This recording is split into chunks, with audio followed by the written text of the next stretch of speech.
A análise de hoje explora uma visão bem direta sobre o mercado de programação em 2026. A tese é que saber escrever código virou o básico e não mais o grande diferencial. Exato. Sabe, lendo o material, a minha primeira sensação foi um pouco de susto, na verdade. Tem frases como: o mercado de 2026 vai acabar com a expectativa de muita gente. Sim, é bem forte. E foca muito na tal segregação entre júnior e sênior. O tom é quase um alarme de incêndio. É direto, claro, mas eu fiquei me perguntando se não corre o risco de soar, tipo, como um portão se fechando. E aí desmotivar justamente quem mais precisa de orientação, né? Exatamente, a pessoa pode ler e pensar: pronto, acabou pra mim. Eu entendo perfeitamente essa reação. A intenção de criar urgência é super válida, porque o mercado tá mudando de uma forma, assim, brutal. Sem dúvida. Alerta que te faz agir e um aviso que te paralisa. O diagnóstico do texto é certeiro, mas o jeito que ele é apresentado, o enquadramento talvez seja contraproducente. Isso, porque talvez o jogo não tenha acabado, mas as regras. Mudaram completamente. É isso. O texto foca muito na ideia da bolha que estourou, que tem essa conotação de perda, de fim de uma era. Sim, uma era de ouro que se foi. E se a gente mudasse a narrativa?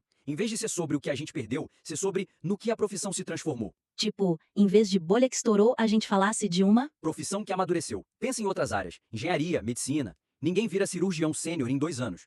A programação viveu uma adolescência, assim, meio estendida, sabe? Gostei disso. Uma fase de crescimento explosivo e caótico. Exato. E agora tá entrando na vida adulta. As responsabilidades são maiores. A barra subiu. Isso não é o fim. É um sinal de maturidade. Essa perspectiva muda tudo. E como a gente aplicaria isso no texto? Por exemplo, na parte que fala da inteligência artificial. O tom atual quase coloca a IA como a vilã. Sim, e dá pra ajustar sem perder a urgência. Em vez de dizer que a IA torna o trabalho básico obsoleto, a gente poderia reenquadrar. Algo tipo, a IA está comoditizando a tarefa de escrever código. Certo. Ela é tipo uma calculadora super avançada. Antigamente, ser bom de cálculo de cabeça era um diferencial. Hoje, o valor está em saber qual pergunta fazer para a calculadora. Ou seja, a IA nos liberta do trabalho repetitivo. Perfeito. Para a gente focar no que tem mais valor. Arquitetura de sistema, estratégia, mentoria. O foco sai da ameaça e vai para a alavancagem. Faz total sentido. A IA vira uma ferramenta que eleva o profissional. E sobre a lacuna entre júnior e sênior, que o texto descreve quase como um abismo? Então, essa é outra chance de reenquadrar.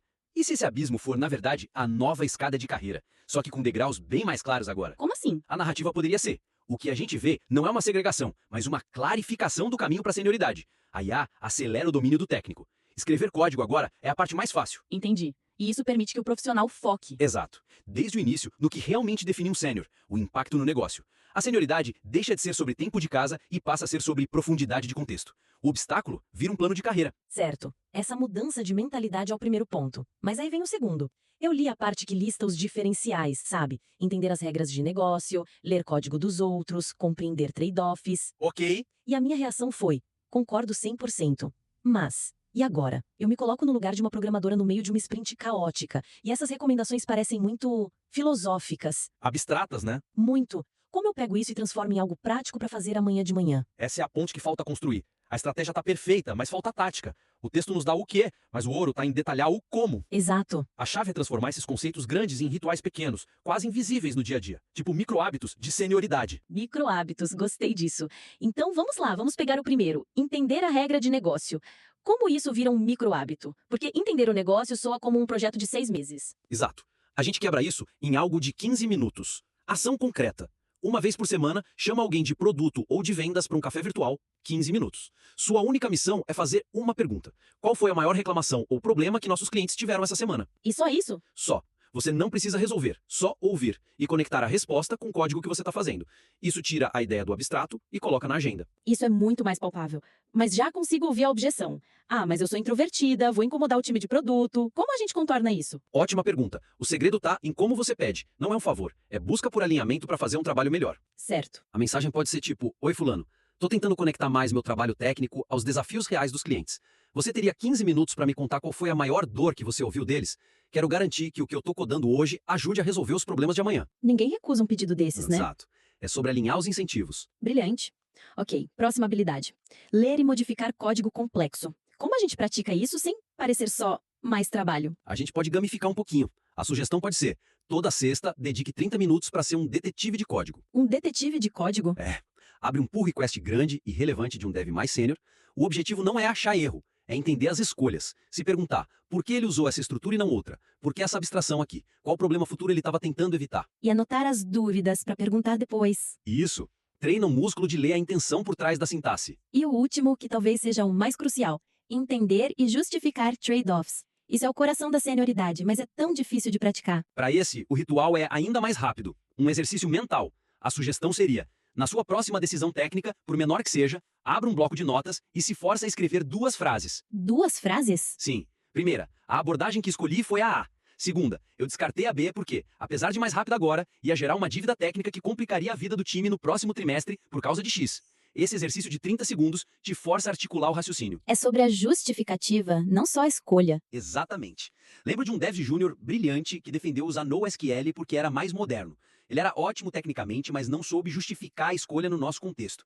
Ali ficou claro que a senioridade não está na escolha, está na profundidade da justificativa. Entendi. Então, com a mentalidade ajustada e esses rituais, o caminho fica bem mais claro. Mas eu ainda sinto que falta uma coisa para amarrar tudo. O material apresenta a IA, o gap júnior-sênior, o foco no impacto, como fatos que estão acontecendo ao mesmo tempo. Como peças soltas. Isso, mas a conexão entre eles, a causa e o efeito, poderia ser um soco no estômago, porque tudo isso está acontecendo agora. Perfeito. Essa é a peça final.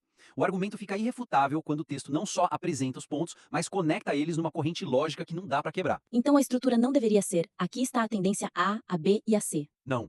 Deveria ser a tendência a causa diretamente a B, que por sua vez gera inevitavelmente a C. E como seria essa corrente lógica na prática? A gente pode reestruturar o fluxo.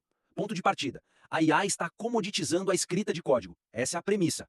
A tarefa de traduzir uma ideia para uma sintaxe está ficando trivial, barata. Certo. Isso, por consequência, força o diferencial humano a sair do como técnico e ir para o que e o porquê estratégico.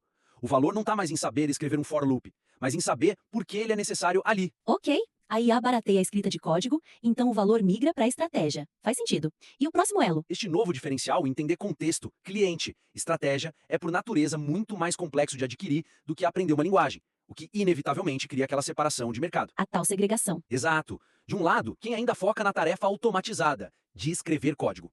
Do outro, quem já opera no nível estratégico. Não é um filtro arbitrário das empresas. É uma consequência natural da mudança de valor. Entendi. A IA causa a mudança de valor e essa mudança causa o gap. E como isso se conecta com a métrica de impacto quantitativo? É a culminação. Se a IA pode gerar o qualitativo, o código limpo, os testes, a documentação, a única métrica que resta para avaliar o valor de um humano é o quantitativo, o resultado mensurável que aquele código gerou. A conversa muda completamente. Totalmente. De quantas linguagens você sabe, para em quantos milhões você aumentou a receita. O jogo não é mais sobre a ferramenta, é sobre o impacto que você cria com ela. E essa linha de raciocínio transforma observações interessantes numa tese blindada. Fica muito mais forte. E as transições no texto poderiam reforçar isso. Em vez de começar um parágrafo novo com outro ponto é, poderia ser algo como a escrita de código virou tarefa de baixo custo, o investimento das empresas naturalmente se deslocou para onde a máquina não chega, o entendimento do negócio. É exatamente essa mudança que explica a distância que vemos hoje entre júnior e sênior. Exatamente. E para amarrar a conclusão, a mesma lógica. Portanto, se o código virou commodity, a única forma de medir o valor de um profissional é pelo resultado que ele gera no mundo real. A discussão deixou de ser sobre a elegância do seu código e passou a ser sobre o impacto no ponteiro da empresa. Cada peça se encaixa na outra. E o leitor termina não só com uma opinião, mas com uma dedução lógica. Certo. Então, resumindo, as diretrizes para a reescrita seriam bem claras. Primeiro, mudar o tom. Sair da narrativa do medo e abraçar a ideia da profissão que amadureceu, focando na oportunidade. Isso. Segundo, traduzir aqueles conselhos de alto nível em rituais práticos e semanais. Transformar filosofia em itens de calendário, com dicas para superar as barreiras do dia a dia, é dar um mapa e os primeiros passos. E por último, amarrar tudo isso numa narrativa forte de causa e efeito. Não só listar as tendências, mas mostrar como a IA é o dominó que derruba todos os outros. A mudança de valor, o novo gap de senioridade e, finalmente, o foco no impacto quantitativo. Exatamente. Com esses ajustes, o material deixa de ser uma análise precisa e vira um guia indispensável, o manual de sobrevivência e prosperidade para o programador de 2026. Ele não só aponta o problema, mas oferece a mentalidade, as ferramentas e a lógica para navegar nesse novo mundo. Se você implementar essas sugestões, adoraríamos revisitar seu material e analisar os resultados.